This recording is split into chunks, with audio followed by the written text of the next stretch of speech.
How we actually use our points to book family travel. Points can feel overwhelming to understand and actually use. I've learned a lot over the years, and now that we're traveling as a family of six, we really have to be intentional to make sure we're using them in the best way possible. I've already talked about how we earn points, but using them is a little different. Because even though we have our normal strategy for earning, when it comes to planning a trip, that strategy shifts depending on where we're going. We usually plan our trips pretty far in advance, which gives me time to figure out exactly what points we'll need. The first thing I always look at is flights. That's usually the biggest expense, especially for six people. Once we pick a destination, I start checking flight options. I always look for nonstop first, but I'm open to connections if it makes more sense for timing or cost.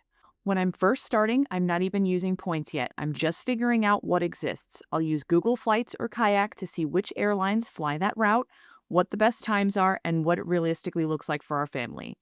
From there, I start checking award availability. Sometimes I'll use tools like point.me to search, but honestly, most of the times I do it manually, checking different airlines and dates to see what's actually available. And this is where having a bigger family changes things a lot. For us, availability matters more than getting the absolute best deal. So if I find flights that work for all six of us at a point value that I'm comfortable with, I book them as soon as they open. Once I know which flights I want, I work backwards. I check which points transfer to that airline, what I already have, and what I still need. That tells me exactly where to focus our spending leading up to booking so we have enough points when the time comes.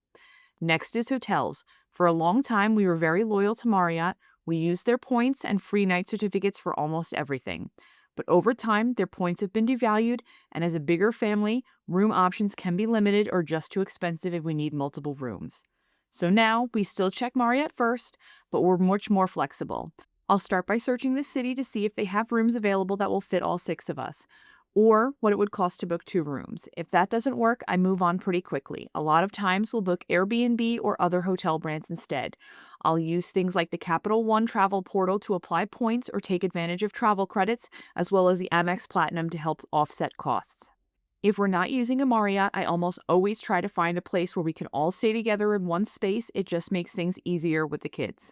Once flights and hotels are covered, most of the rest we just pay in cash. At the end of the day, the way we use points isn't about chasing the best possible deal every single time. It's about making travel actually doable for our family. Because traveling with four kids is expensive, there's no way around that.